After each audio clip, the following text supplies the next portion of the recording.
It's showtime, folks. Enjoy the show. A fine Saturday morning to you. To you both. Good morning. To the two of you. That's not How are you, Thanksgiving Jess? or Christmassy at all. There's got to be seasonal, I know. Andrew. They don't celebrate Thanksgiving in Ireland, so. Well, I know. So I watch your it's an Adirondack Squeal like a turkey. Thanksgiving. your Northeastern American accent. I had to work on that one. Well, I'll try to what was prepare that? a little Like the Catherine Hepburn. JFK. Yeah, sort of. Catherine what was Hepburn. that? The mid-continental or mid-Atlantic? What did they call that? Steve, you old poop. The loons. The The loons. Another morning together. Yay. I can't wait till we're all together. We can actually do this in person. Wouldn't that This be is great? this is going to get. It's about to get harder because today is the last day of our non-Arizona based time zone change. I know Arizona stays That's the right. same. The world has to revolve around you I guys. do not care for it. Whereas we're the only ones in the right. So really, You know, this is a. we're I trendsetters. have to tell you, I agree with you, and there isn't much that I see as Arizona being in the right about.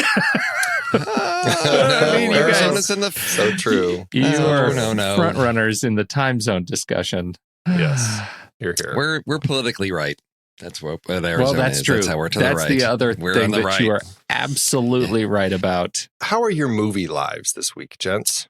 I Anything new and I got exciting? one. I watched for our trailer rewind later this month. JJ and I are going to be talking about All About Nina. It's available on Netflix, so I watched that last night, trying to get ahead of schedule, and I'm planning to head out later this morning to see the Edward Norton one, Motherless Brooklyn. So I'm going to check that Nice. out I hear this morning. such good things about that. I don't even remember talking about the trailer for All About Nina. That trailer, like, I'm like, what? That was the That was the trailer? Yes. stand-up comedian one. Yes. Yeah. Way Mary to go, Elizabeth Pete. Winstead is why it sticks right. to that All right. for me because That's right. I'm adding it to my list of trailer rewind movies I Yeah. need to. Yeah, it's catch up yeah. I think I don't know. JJ and I seem to be able to hit movies with women more frequently than you guys do. So we did a. Well, good. You're filling in the We're gaps. filling in the For gaps sure. because we was it like a year or two ago we did that one Fault with like the Yeah. brainwashing That's good. programming thing Yeah. that she was in. So she's an actress that I just don't know why she's not in bigger films. I don't understand it. I think that one. I mean, just give me a. I want to listen to the show because I didn't watch the movie, but it's a solid 6 right now on IMDb, which is at the line. For what? For which one? All About Nina? Yeah.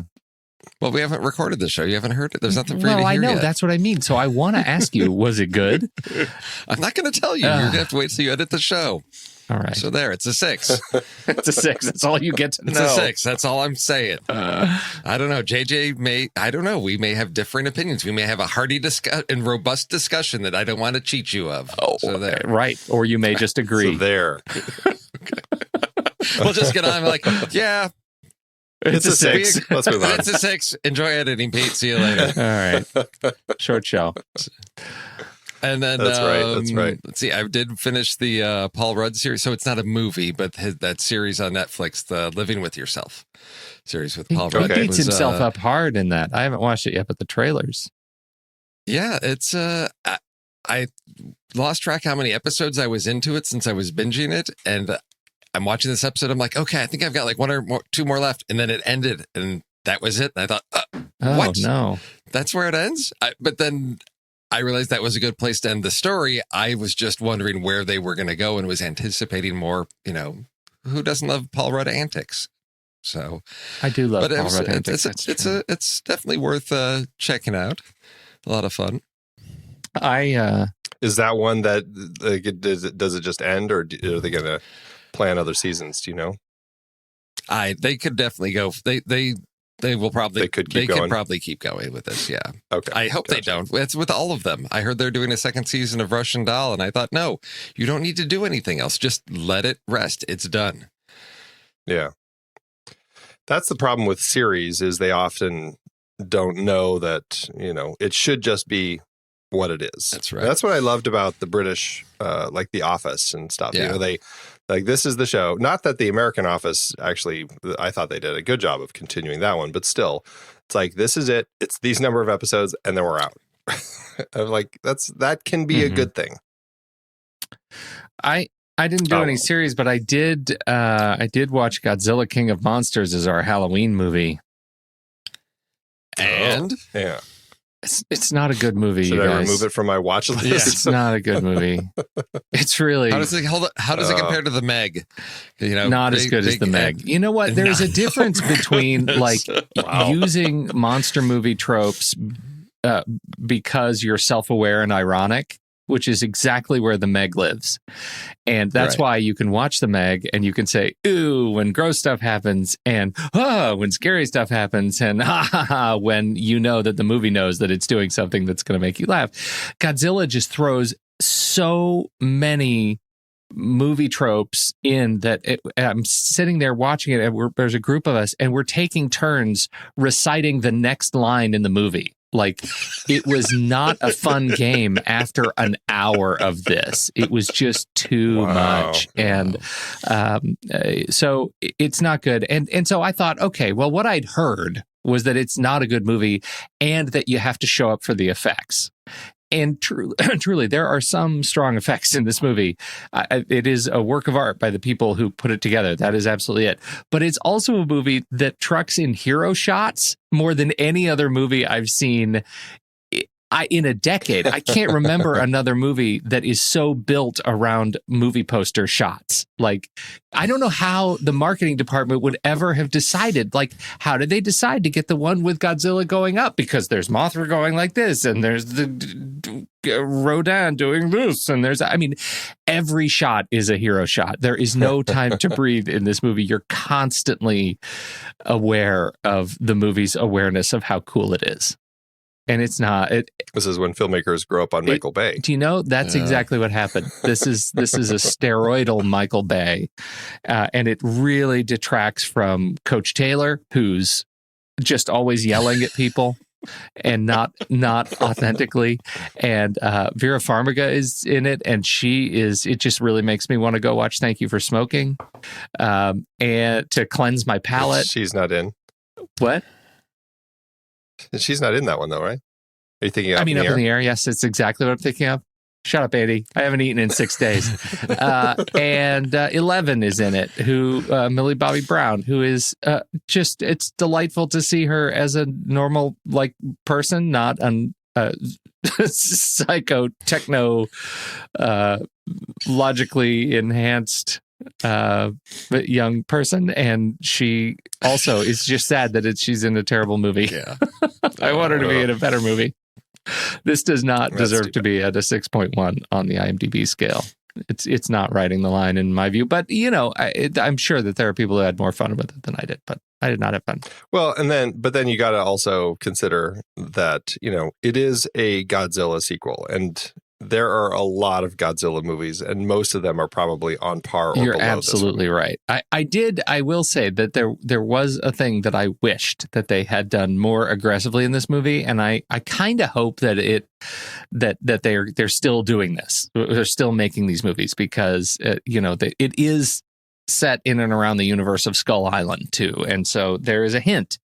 There's just a breath of a hint that we are going to meet, or that Godzilla is going to meet King Kong in this movie, but they did not actually unfold that for us. So this is kind of the sequel to the Kong Skull Island.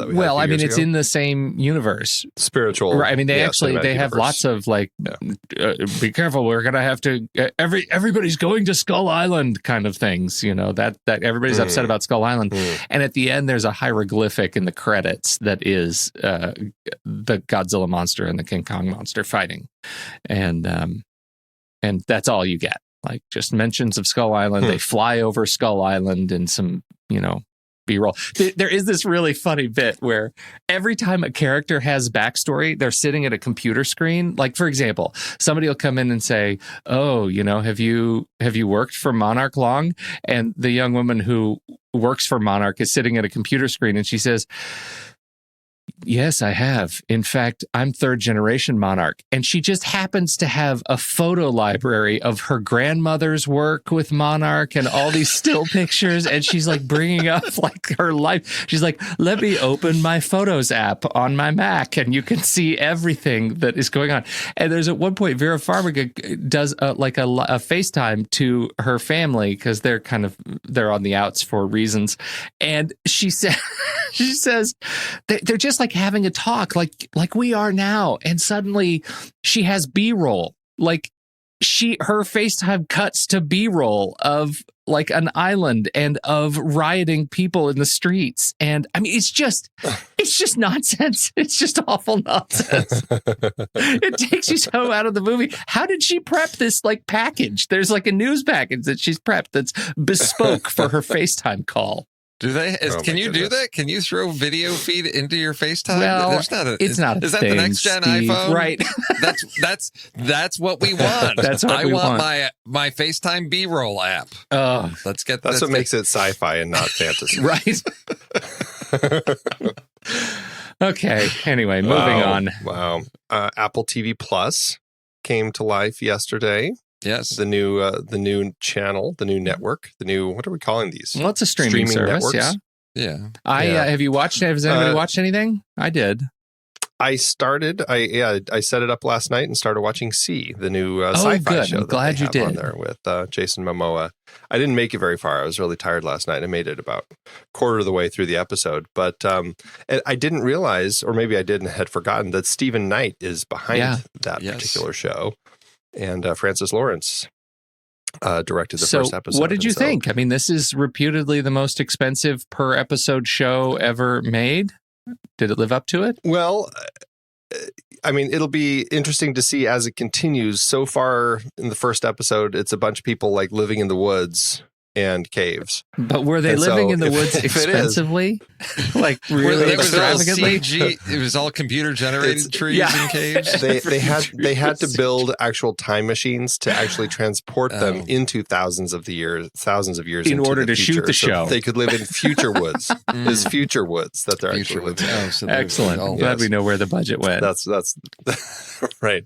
So I'll be curious. I mean, it's a big cast. I mean, they spent a lot of time and money on it. It's clear. I'm curious to see where it's going to go. I mean, the production design, everything about it looks really nice, but so far it's a lot of like living in the woods. So I haven't gotten too far out of the episode to see how it's going to expand and where it's going to kind of continue from there. That's season 2, Andy. That's season 2. Yeah. It'll take some time apparently, but I'm enjoying it so far, and I'm curious to kind of continue that show and see where it goes.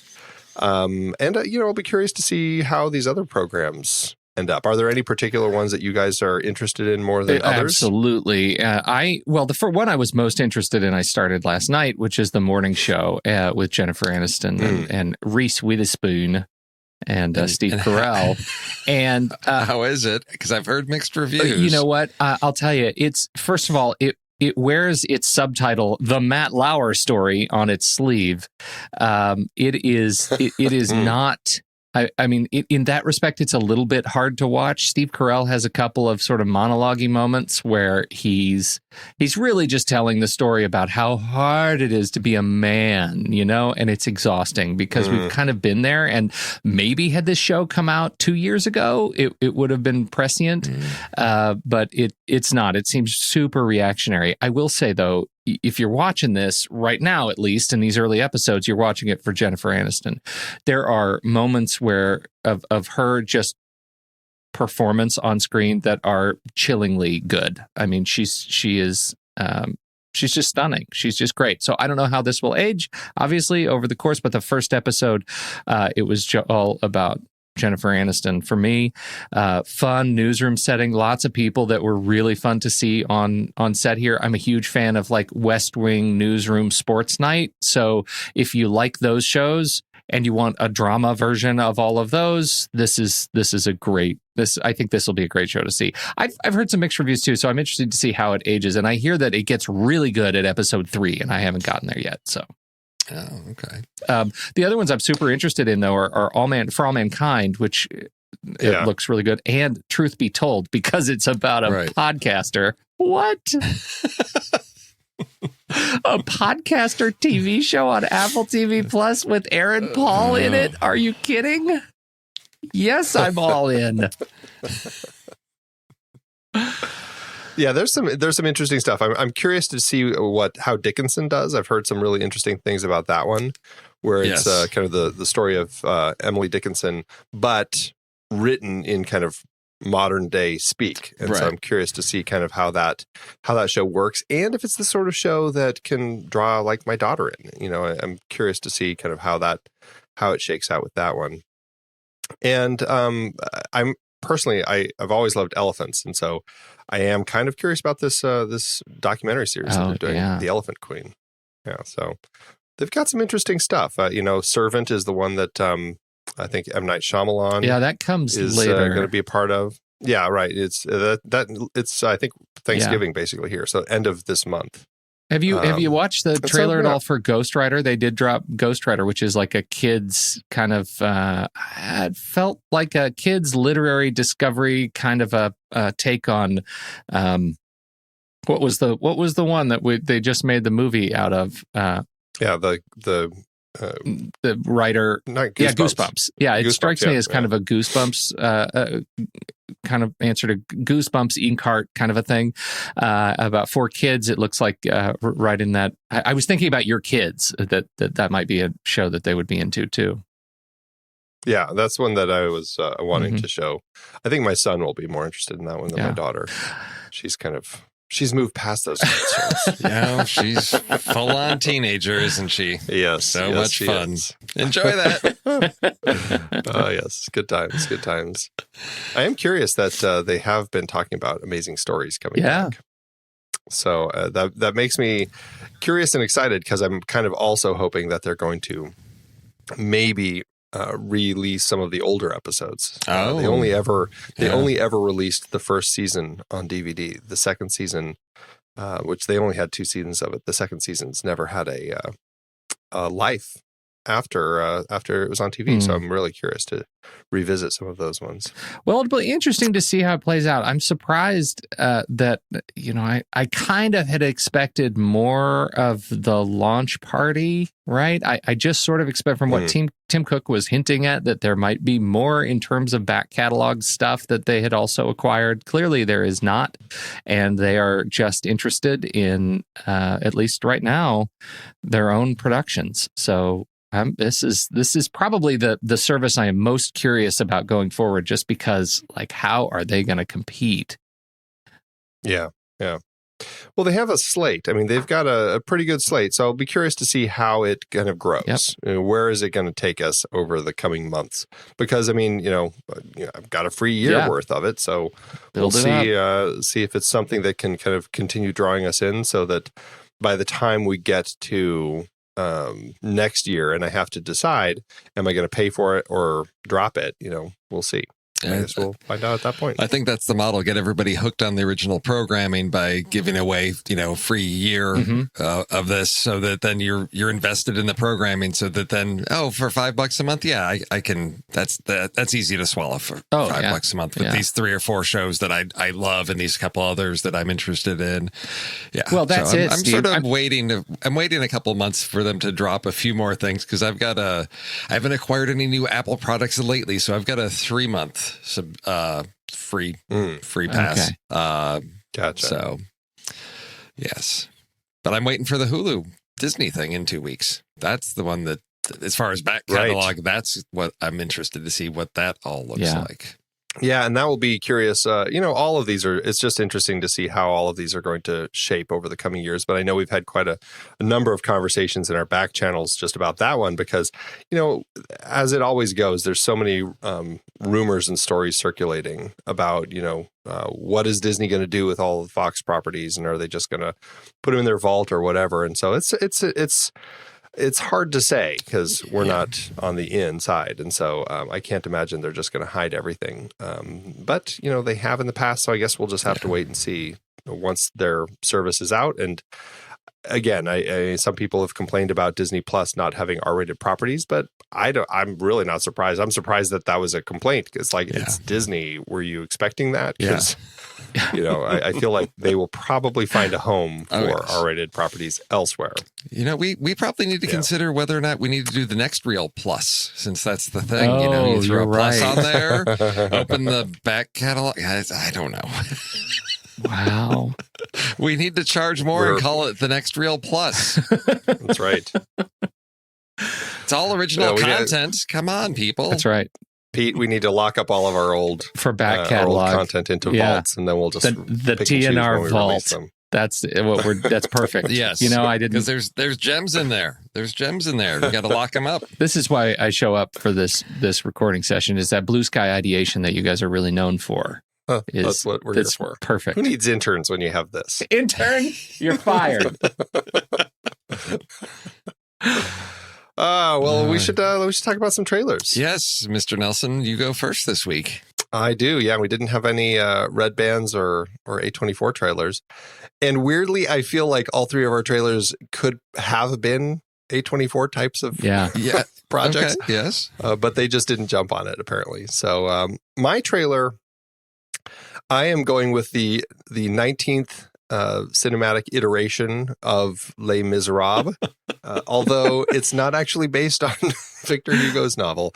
This is a different Les Miserables, which I thought was interesting that they actually used that title, but it really has nothing to do with that film except in idea. This is a film by Lodge Lee, a Malian, is that what you say? A filmmaker from Mali, who made this film about it's kind of like life in these Paris suburbs, and it's really focusing on three cops and three citizens as like some crime is happening in this area. It's kind of inspired by the 2005 riots in Paris, and it's a film about kind of, there's these different personalities. There's kind of the cop who sees everybody as kind of a criminal, and another one who's trying to kind of control that.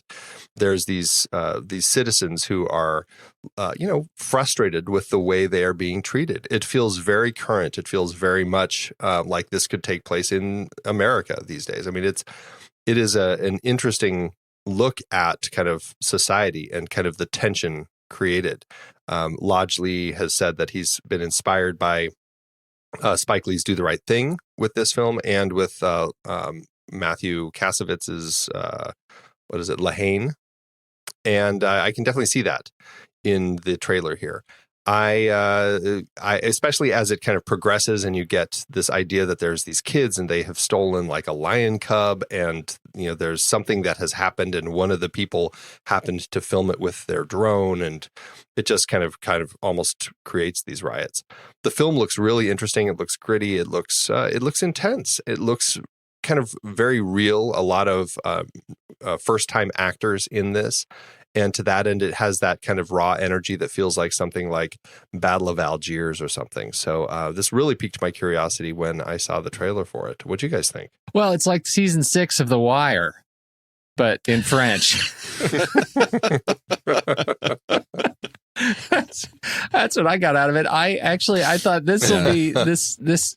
I thought I really like it. Right. I think I'll get it. I like that they put him in the Venom shirt the whole time. Like I feel like there's subtext there that I'm going to get eventually when I see the movie.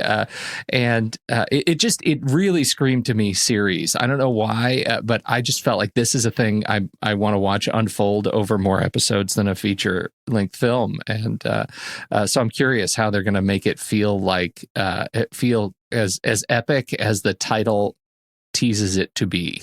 Yeah, no, it looks amazing. I mean, a really compelling story, really timely story. I just dread this getting remade in the States as Training Day 2. Because it. The bad but they're making a prequel to that, right? Oh God! But this, I mean, Pete, you mentioned there's a lot of, I don't know, metaphoric imagery or something, stealing a lion. Does that really happen? What does that represent in the Venom shirt? But then you've got, things like with drones and citizens, sort of recording the police to hold them accountable. There's so many things going on here. I'm really excited to see this. This had not been on my radar at all, but it's jumped right up near the top because this looks like a really powerful film. I'll be curious to see how this one ends up playing, and I'll just be curious to see what the release is like over here in the States. It did win the jury prize at the Cannes Film Festival earlier this year, and as of now, it's got a limited January release date here in the States, but France has submitted it as their entry for Best Foreign Film at the Academy Awards. So we'll see. I mean, it might get a pretty big theatrical push if it goes that route. Then again, Amazon Studios picked it up, and there has been news about Amazon changing their distribution model with theatrical, and they're going to be much more limited with the time that they allow any of their projects to play because they want to support those Prime memberships. And so we may see this just almost a day and date sort of release. Ooh, okay. So we shall see. We shall see. It seems like one that you want to see on the big screen just because of the riot sort of scenes. Yes. And the Exactly. singing. I mean, they didn't showcase any of the songs. So I guess that comes later. Okay, they'll get. They really let me down on that. They kept the Hugh Jackman cameo a secret. They did. Yeah. All right. All right. All right, Steve, what's up? What's yours? Speaking of day and date releases, that's what I'm bringing to the table with a film that the trailer calls After Class, but IMDb calls Safe Spaces. So apparently there's been a title change at some point. But this is the story of a New York City professor who spends a week reconnecting with his family while defending his reputation over controversial behavior at his college. And Justin Long still looks like he's 20-something, but he's got to be getting close to, I don't know. So I'm like, he's teaching this class? What? He's a writer? He's teaching a writing class? But this is, again, Andy, you nailed it. It sort of has this A24 feel of, I've got something going on in my professional life. I've got some family drama going on. But Justin Long, Fran Drescher, Richard Schiff, just family drama. It's going to make you laugh. It's going to make you cry. You're going to watch it again and again. That's just something that I'm looking forward to seeing is, not anything I would have gone to the theater to see, but definitely something I would pick up on streaming services. And I think just with this cast sort of speaks to hopefully the strength of the story. But this is from writer-director Daniel Schechter, who I am not familiar with any of it. He's got five credits five films that he's directed, but I have not heard of any of them. He's got one coming up called King of Prussia that's just been announced. Life of Crime, supporting characters, Goodbye Baby. Nothing that rang a bell for me. So I'm interested to see if this is sort of a pivot point in his career with this cast he's got working on this. But what did you guys think? I mean, I like Justin Long. I always think he's just kind of, there's something interesting about him. But it's funny because he's one of those guys that in my head, I always go to, if it's not the Mac commercials, then I'm instantly going to Galaxy Quest, or I'm going to Live Free or Die Hard. Like those are the spaces that he lives on in my brain. Yeah. And I kind of forget that he's done so much more. Like, I mean, Trailer Rewind that you guys did a few years ago, Comet, which was a kind of an interesting one. And this. And so I like being reminded that, oh, yeah, he actually is an actor and knows how to act. And I think that's fun. Wow. And so, well, I mean, he does fine in those other properties, but I mean, I feel like that he's actually stretching. Like there's something actually more going on here. And I like that with him. This does look like a small sort of film that you're fine just watching it at home. But I still think that there's some interesting stuff. I like these sorts of kind of searching for yourself while kind of also dealing with other things going on in your life. And I think that there's something interesting with this one. And so, count me excited about this one. I think it looks pretty interesting. Yeah, I'm weirdly, I think I'm right with Andy on everything he just said. I didn't know that I was going to be, especially that stuff about how he can. But you're right, he can act. I really like the guy. I think he's super charismatic and relatable. That is like the gift that he gives on screen. He is such a perfect everyman. And I think what's interesting about this movie is that this is an everyman character that puts us in a position of a position of perspective that is timely, right? And I am very interested to see what statement the film is making about these safe spaces, because they are incredibly controversial in education space and higher education. And I am it made the trailer made my skin crawl in a number of ways. I'm curious that you didn't comment on the actual like subject areas, Steve, given your line of work. I'm not in higher ed. We don't have safe. I know we don't have safe spaces in K-12. Also, Arizona. You're right. Students have no the rights. Students Come have on, no rights. That's right. But it is something that I sort of have been paying attention to. Sort of there's like free speech zones on campuses that are it's like I said, it's very timely. I'm hoping that it takes a perspective on that and is not just using it as sort of the MacGuffin to launch the personal journey, but I hope they do come down somewhere and make a statement. I think you're right. I think it's a film that probably, at least the trailer promises a position. Yeah. And I want that even if it's a position I disagree with, I want to see what the position is that they take. So we will find out on December 6th. Day and date release. Excellent. All right. Day and date. All right. My film, Sorry We Missed You, from director Ken Loach, writer Paul Laverty. This is a story, it's about a delivery driver. Our principal character is a delivery driver in England, and it's a gig economy story.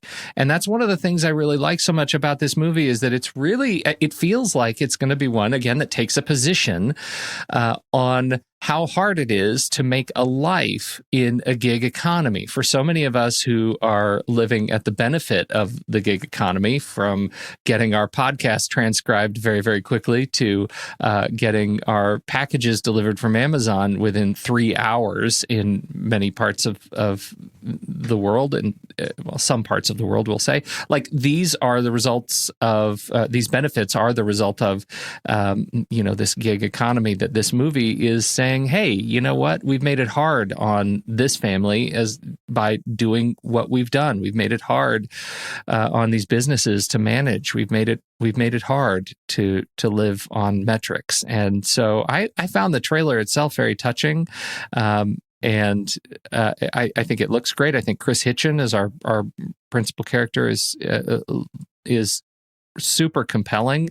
He's one of those guys that you just feel like, he's the guy who just took the job because he had to and didn't quite know what he was getting into, that kind of a thing. And I feel like he sells it well. So it looks like one that I think is going to be ripe for a trailer rewind. That's all.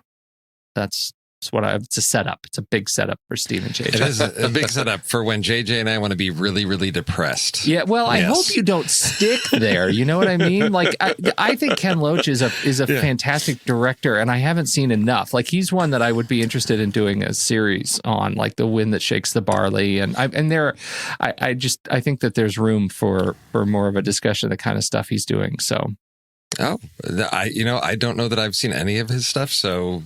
It's one of those filmmakers I keep hearing about, but the subject matter is kind of tough, and it's just not like, hey, it's a Saturday. Let's put this on for fun. No. Yeah. But this looks like, again, this I think is an important story to tell. It's amazing that we haven't seen more of this, since it's something that's so much in the news, that it's so much, so many people's lives are impacted by this on both sides. We, as you said, the convenience side, but also the people that have, taken a job in this, and it's just eating them alive. And to see the results of that, I think it is very timely and an important story to tell. So I don't want to say I'm looking forward to it, but I'm interested in engaging with this subject matter. Yeah, it's one of those movies that that it makes you like regret a little bit buying things. Yeah. Yeah, I've never seen a Ken Loach film, but he is like Steve. He's a filmmaker whose name I've heard often. But I think he makes such small kind of British working class kind of realism sorts of films that I don't know if he gets much of a release over here in the States. Like I was looking through his filmography and I'm like, I've heard of, Kess is the one early in his career that's the one that I've always heard about. But then I've hardly heard of anything that he's done. And he's a very busy filmmaker. I just don't think that we get much of it over here. So it certainly piques my curiosity. He's a filmmaker that I feel like I should visit at some point. And maybe this will be, one worth kind of kicking off a little mini I think series. so. I would love to talk more about what he's got going on. The film opens. Wait, it dropped in May 2019. It played at Cannes, May 2019. Where it lost to Les Mis, may I just point out. So, all right, you go. You can have this. You should have a list for him because I'm looking because the trailer started and said from the filmmaker that brought you Daniel Blake, and I'm like, I don't recognize that title. But then it won the Palme d'Or at Cannes in 2016, making him the 9th filmmaker to win the award twice. Right? So he sort of knows what he's doing. He's a guy to talk about. He's fantastic. He deserves a series. He is. Yeah. The Wind That Shakes the Barley is another one that did well at Cannes. That's right. So, I think that was his first one. It hits October. We'll put him on the Hamptons list. International Film Festival, some October U.S. film festivals, but in terms of wide release, they are hustling the film festival circuit. But I think we get it in May on some limited release here. I hope we get. I hope we get more. It gets more attention here, but find a way to track it down. It's in film festivals everywhere, so get to one of them. Is what I'm saying. Okay. I'm going to the Hamptons. All right. Well, we should jump into our lists. This week, we released our episode on Scanners, which I love to pieces. I think it's so much fun. And Steve still refuses to watch it. Well, that's okay. We're in our safe spaces here. We can. Well, let's see. Nick gave The Brood 4 stars. Then he got the Scanners and gave it 2.5. And I thought, okay, I don't know where to go with these things now because Andy loves it. Nick does. Well, and I'm much more in alignment with Nick on these things. I thought Scanners was less of a film than Andy did, but The Head was its principal feature. It's fun. And that's what brings us here. We put the question to our listeners. What do you want to hear us talk about? Shadow organizations, movie head explosions, and I can't remember what the other one was. It didn't matter because nobody wanted to talk about it. They all wanted to talk about movie head explosions. Stupid movie powers. That's what it was. And so here we are, movie head explosions. And so I as I was looking, I'm like, there are really quite a number of good head explosions in film. Clearly, it's something that people enjoy watching. And so it was quite the list. And so as I was going through, I was kind of struggling. I'm like, okay, there's so many. I want to try to limit it to actual just head explosions if I can, unless I have some steals. So we shall see, because there's other things. There's heads getting crushed. There's, head and body explosions. There's a whole variety of things. But for my first one, I'm going to, as you know, I'm kind of going through my little Stephen King kick right now. And so currently, though, we're reading one of the Richard Bachman books.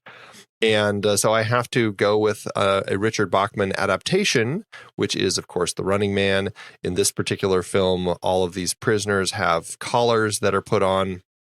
And if they try to escape the area that they're in, then it detonates their head and it explodes. And we get to see that early on in the film as one of the guys in Schwarzenegger's group is running and tries to get past the line. And sure enough, pop. So first up, The Running Man. Okay. All right. No, I was surprised. I actually have so many that I divided them into 2 lists, and I'm only going to go through one. And keeping with the Cronenberg, because there's the cheesy horror stuff that I remember growing up with in the 80s, and so I'm staying in that territory. But I did have some others, and one of them verged out into true head explosion. So I'm trying to stick as closely as I can. And one of this one didn't come to mind, but as I did my searches, it showed up on the list, and I thought, oh my gosh, I haven't thought about this movie in several decades. I remember it being on like HBO or Showtime all the time when I was like in middle school. It's not a good movie, but it's got an amazing cast there, and it has some names attached to it. So you've got Ray Walston, you've got a very, very young Robert Englund in this. You have Sid Haig, and whose head explodes? Aaron Moran from Happy Days in 1981's Galaxy of Terror, which production designed by James Cameron. It's one of the people. This is sort of this is a Roger Corman production. It's basically, hey, let's do Alien did really well. Let's do something like that. So a crew lands on a mysterious planet. Stuff starts happening. Their nightmares, their greatest fears sort of become reality to kill them. And so as Aaron is crawling through some tunnel, the cables come off and squeeze her, and her head explodes. And the full film is available on YouTube, so catch it while you can before it disappears. Because it'll disappear in about 3 minutes. Yes. If our history is any good indicator. All right. Good what's pick. up, Pete? Mine, to keep it tied to a trailer, or to one of our trailer picks, I'm going with Final Destination 3. I did not have a problem going with just head explosions. I wanted any damage to head that led in popping. And Final Destination 3, I ended up watching some after I watched I watched something and I got tied into Mary Elizabeth Winstead, my crush on Mary Elizabeth Winstead. So I watched a bunch of her movies, even ones that I wouldn't normally watch. And this was one of them. And there is a fantastic head explosion when Texas Battle's working out and the weight machine falls upon him and crushes his head gloriously and horribly. And it's so gross. And I don't think I've been to the gym since. I'm more of I'm going to go on a run kind of a guy. So Final Destination 3, well played, Texas Battle. So in 2007, Robert Rodriguez and Quentin Tarantino released a pair of films, kind of retro, appreciating some of the stuff that they loved. And, in Grindhouse, I think Quentin Tarantino really went more for the Grindhouse, like 70s sort of stuff, whereas Robert Rodriguez really tapped into the stuff that I grew up with in the 80s. And all of the gore and all that, just kind of the over-the-top nonsense. I love his film as much as I hate Tarantino's. Would you say it's too Tarantinti? Tarantinti. It is too Tarantinti. Our listeners of future episodes will appreciate that. I really have just an absolute blast watching Planet Terror. I think that Rodriguez did exactly what he needed to do with just kind of doing the over-the-top 80s like creature and effect nonsense with his kind of like the virus that everybody starts getting and the pus and the grossness. He had a great time with it. We do have a point in the film, of course, where we have the fantastic Naveen Andrews working with the people trying to save the day and get rid of these zombies. But lo and behold, a ballistic projectile blows his head up and he dies right there in a fantastic head explosion that basically just kind of like splits his head in fantastically grossness. And then his body just kind of slowly falls to the ground and everybody walks over him. Wow. Good stuff. Planet Terror. That's my second one. That's a good one. I love it. I've only seen that. I've only seen that once. I feel like I feel like I deserve, or it deserves to be seen more by me. Okay. It does. It deserves that. It deserves that. It's very Rodriguez-esque. Would you call it Rodriguez? Rodriguez. No, it'd be Rodriguez. Rodriguez. That's what it is. Yeah. Oh, this joke is going to be so funny once that show is released. It just keeps going. All right. So I'm sticking in the 80s here with when I was in high school working at the video store, got on a whole like Wes Craven kick. And so this is one that it's probably one of the most memorable moments from a very unmemorable movie from Wes Craven, because it's you know the scene I'm talking about, Andy? I do. With the basketball? Yes, Yep. with in Deadly Friend, when Christy Swanson, who was killed by her abusive father and then brought back to life by implanting like a chip in her brain by her nerdy neighbor, and you've got Anne Ramsey as the annoying neighbor, and the basketball ends up in the house, and our little robotic girl goes in there and picks it up, throws it at her, and decimates her head in a wonderful gory explosion, and then the body wanders around the house for a good 10 seconds flailing around. It's looking at it now, I found the clip, I'm like, this is bad, but I mean, it's fun, but it is not a good effect. What year was that? That was 1986. Wes Craven with Christy Swanson. Yeah. Man. Yeah, it was my recollection of it is it wasn't that great of a film, but no, I'm always like, was it not that great? It was Wes Craven. There's got to be something. Right. But I think my recollection is correct. It's a lowly 5.6 on the IMDb scale, probably deservedly so. Okay. And yes, Christy Swanson, what happened to after? Well, I don't know. I feel like after her hit, maybe this was the thing that did her in. I mean, she'd already done Ferris Bueller, so. That was the peak of her career. Is that what you're saying? Yeah. All right. Yeah, I have another one. Next. I haven't seen any of the Saw films. And we need to do a Saw series and just watch all of them. Do we? We do. No, that'd be so much fun. No. I'm not sure that's accurate. But I did find a YouTube clip of one that is so bad. It's so bad. And the fact that I'm really liked, well, anyway, it's a thing where they put a collar, or I think it was Saw 3 is the one I'm talking about. They put a collar around a young woman's neck and they fill it with shotgun shells. Oh. And her head disappears. And it's so awful. It's just the machine and the mechanic and then the final view of it against the bathroom wall that I don't think you need to see the whole movie to get the effect of the head exploding. And it is absolutely true to an exploding head. It looks like an exploding head. Believe me, you buy the effect. If you like these kinds of movies, you probably should watch this one. And if Andy has his way, I may be watching more of them. in to sort of earn this pick. Saw 3 2006. Oh God, if she cannot save the life of John Kramer, twisted murdering mastermind Jigsaw, the collar will explode. Well, her blundering husband undoes all the hard work by then killing Kramer, condemning his wife to death. I don't even need to see it. You could very easily have also done Saw 4 because there's some great head action in that one too. Well, but that's not what I'm going with for my final pick. My final pick, I'm again focusing on head explosions.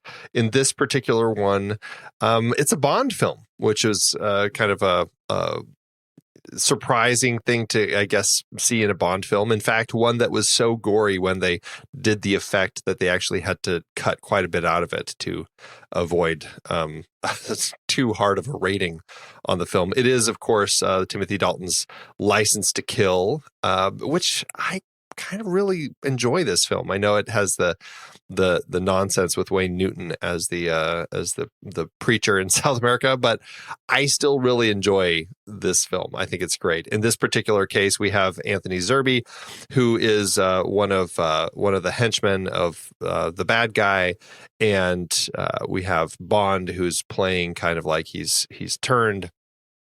And it kind of convinces, he frames this guy, Anthony Zerbe's character, Milton Crest, and Sanchez kills him. He puts him in a decompression chamber and blows him up. And yes, you get a fantastic head explosion of Anthony Zerbe there. That is, it's pretty gross watching his head inflate like a balloon and then pop. So that's my final pick, License to Kill. All right. That's a good one. I'm going with True Explosion because my previous two picks, there was something else exerting force on the head externally, causing it to, break into pieces. Whereas this one, my final pick, is one where the head actually just explodes due to the music of Slim Whitman and Tim Burton's Mars Attacks. Because what better way to get rid of a Martian invasion than big speakers playing Slim Whitman and green Martian heads exploding into goo inside their little glass cases. So that's my final pick. Because when I think head explosions, that is the absolute first thing that comes to mind. I have not seen the film in a long time. I do not know how well it holds up, but I remember having a heck of a good time watching this in the theater. I can't. I remember rolling my eyes by the time that rolled around. I'm like, really? This is how we're going to end our movie? It's Tim Burton. But there are a lot of head explosions. Yes, there are. So am I to get this right that we made it all the way through this 8 other picks and no one has gone with Brian De Palma? There's more. There's it so didn't many. It didn't fit my rules. Well, okay. How does the Fury, 1978's The Fury, not fit your rules? Is it because there's too much body that explodes? Is that it? It's almost all body. It is. Yeah. There is more body than just head. At the brain of Yes. Amy Irving, John Cassavetes blows up in The Fury, and I'm picking it because how can you not? I just felt like God, once I saw this and he starts crying blood, and this is a movie I need to watch again. And I'm not a huge De Palma fan. Yeah. But this is a glorious poof, Red Cloud, that is worth checking out. Played by John Cassavetes, Brian De Palma's film. It's a psychic thing, and that's another reason I wanted to keep it in here. Is that There it was No, it's a very fitting one, but I was like, there's just too much explosion. But it is a fantastic one, so I'm glad it is There on you here. go. The Regardless. Fury. That's me, and that is my number one pick. Well, good lists, guys. Good lists. And I'm telling Yeah. you, I'm in the middle of, Andy knows this. Steve, this is going to be news to you, I think. I'm building a database of all of our Saturday matinee picks and all of their ranks and all of the shows associated with them so that we can actually search for movies that we picked before. I haven't run into any cross-ups yet, but I am sure that because I want to do a count of how many times we have picked certain movies to see how many they're represented. But I'm also doing their ranks. Like I want to see all of Andy's number one picks, for example. Okay. Yeah. And it'll help people like Nick Langdon, Yeah. Who says, who I know just somebody watches 7 Days in May and is just like, was Yeah. it you, Steve? I'm like, so that now was we'll be able to definitely say, me. go to the SatMat Yeah. database Yes. and you can see exactly who recommended it and That's right. when. Oh, wait, it's and going to what be a list it was on. publicly accessible I'm database? doing it on Airtable, and I actually think I Okay. can do that. I can make it just a public database that you can search and see which show it was associated with, what trailers were associated with it, who picked the trailer, the YouTube links to the trailers if you want to go watch them, that kind of a thing. So that's what I'm working on. Okay. We'll see when I actually make it public. Awesome. So All right. Okay. Well, let's put our list together for next week. I got to scoot. So we've got Videodrome as our next film that we'll be talking about in our Cronenberg series. What shall we do with this one? Anthropomorphized technology. Something where your technology takes Is over or that, something. I don't know how to do that, but when the TV starts sucking on his head, that feels like a thing. Like when your That's not a technology thing. comes alive. When your technology Yes, comes alive. Okay. that's it. Yes. Okay. Can't wait for everyone's electric dreaming list. All right. What's next? We've got, let's see. We've got, I feel like there's something about kind of the, just the kind of the real murders and stuff, real torture as TV, like that snuff TV sort of thing. That just seems like an awfully dark list. But is there something about kind of the documentary approach to something? I don't know. I'm not sure where I'm going with this one. Clearly, that didn't give you guys any ideas either. Well, because I haven't seen the movie and probably won't. So are you saying that actual live deaths are being broadcast? They find a channel that he thinks is just kind of a network of them showing like staged torture and stuff. Okay. But it turns out that it's basically real torture and murder and stuff. So I'm but gonna. How about figures who only exist as characters on a screen? Oh, okay. Oh, okay. All right. Good. I like it. Yeah. We've got videotapes, something with guns. Yeah. We got to do like, because he's got the gun that he pulls out of his belly, and then it attaches itself to him and becomes like a body gun. Yeah. So could we do like? Oh, we should do. I don't think that he's technically like a cyborg or an android type of thing, but something where people have technology integrated into their bodies. There you go. Yeah. Okay. Because that can be a very sci-fi sort of thing. Oh yeah. Okay. Yep. I like it. All right. Well, there's our list. We've got When Your Tech Comes to Life, figures whose characters exist only on a screen, and people with technology integrated into their bodies. All right. That list is going up in the Show Talk channel over in Discord. So everybody get over there and get your votes in.